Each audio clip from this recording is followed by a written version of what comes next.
কৃত্রিম বুদ্ধিমত্তা আর স্মার্ট প্রযুক্তির এই যুগে প্রতিদিনই বাজারে আসছে আরও শক্তিশালী স্মার্টফোন। কিন্তু ঠিক তখনই উল্টো পথে হাঁটছে নতুন প্রজন্মের একাংশ। কোটি টাকার স্মার্টফোন ছেড়ে তারা ফিরে যাচ্ছে পুরনো বাটন ফোনে। কারণ ফেসবুক, টিকটক, ইনস্টাগ্রাম আর ইউটিউবের অবিরাম নোটিফিকেশন ও স্ক্রলিং তাদের জীবন থেকে কেড়ে নিচ্ছে মনোযোগ, ঘুম আর মানসিক শান্তি। তাই প্রযুক্তির সুবিধার মাঝেও এখন অনেক তরুণ খুঁজছে ডিজিটাল মুক্তি, বাস্তব জীবনের স্বাদ আর নিজের ওপর নিয়ন্ত্রণ। বিশ্বজুড়ে বাড়তে থাকা এই ডিজিটাল ডিটক্স প্রবণতা প্রমাণ করছে স্মার্টফোনের যুগেও পুরনো বাটন ফোন আবারও নতুন করে হয়ে উঠেছে এক নতুন ভিন্ন জীবন দর্শনের প্রতীক। একসময় স্মার্টফোনকে আধুনিক জীবনের সবচেয়ে বড় বিপ্লব হিসেবে দেখা হতো।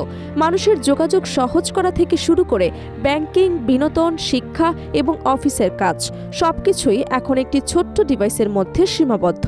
কিন্তু সময়ের সঙ্গে সঙ্গে সেই প্রযুক্তি অনেক মানুষের কাছে মানসিক চাপ ও আসক্তির অন্যতম বড় উৎসে পরিণত হয়েছে। বিশেষ করে তরুণ প্রজন্মের মধ্যে সামাজিক যোগাযোগ মাধ্যমের ব্যবহারের প্রবণতা ভয়াবহভাবে বেড়েছে। দিনের বড় একটি সময় তারা কাটাচ্ছে ফেসবুক, ইনস্টাগ্রাম, টিকটক কিংবা ইউটিউবের অবিরাম কন্টেন্ট স্ক্রল করে। ফলে মনোযোগের ঘাটতি, উদ্বেগ, একাকিত্ব, অনিদ্রা এবং ডিজিটাল বার্ন আউটের মতো সমস্যাও বাড়ছে।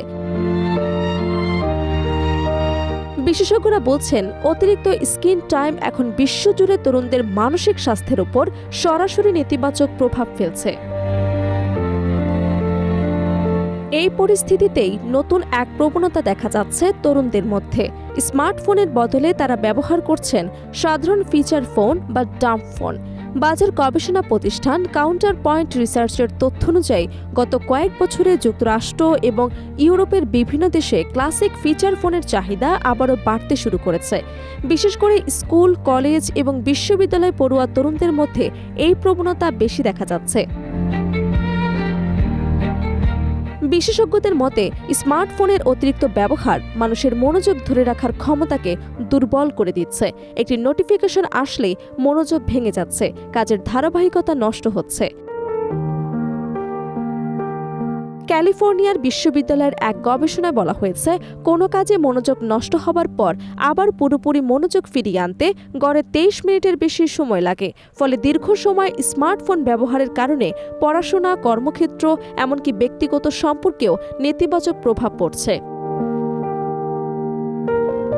চিকিৎসকদের মতে, স্মার্টফোনের স্ক্রিন থেকে নির্গত নীল আলো ঘুমের জন্য প্রয়োজনীয় মেলাটনিন হরমোনের উৎপাদন কমিয়ে দেয়। এর ফলে অনেকেরই ঘুমের সমস্যা হয়। আবার সামাজিক যোগাযোগ মাধ্যমে অন্যের জীবন দেখে তুলনামূলক হতাশা, আত্মবিশ্বাসের সংকট এবং একাকিত্ব বাড়ছে। এসব কারণেই এখন অনেক তরুণ সচেতনভাবে স্মার্টফোন ব্যবহার কমিয়ে দিচ্ছেন।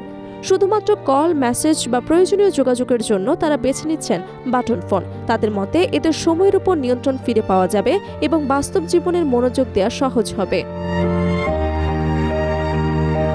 যুক্তরাষ্ট্রের নিউ ইয়র্কে গড়ে উঠেছে দ্য লো নাইট ক্লাব নামের একটি সংগঠন। এই সংগঠনের সদস্যরা স্মার্টফোন ছাড়াই দৈনন্দিন জীবনযাপনের অঙ্গীকার করেছেন। তাদের মতে ডাম্প ফোন শুধু প্রযুক্তি থেকে বিরতি নেওয়ার মাধ্যম নয়, বরং এটি এখন এক ধরনের বিকল্প জীবনধারা। তবে বিশেষজ্ঞরা স্মার্টফোন পুরোপুরি বর্জনের পরামর্শ দিচ্ছে না, কারণ আধুনিক জীবনের অনেক গুরুত্বপূর্ণ কাজেই এখন স্মার্টফোন অপরিহার্য।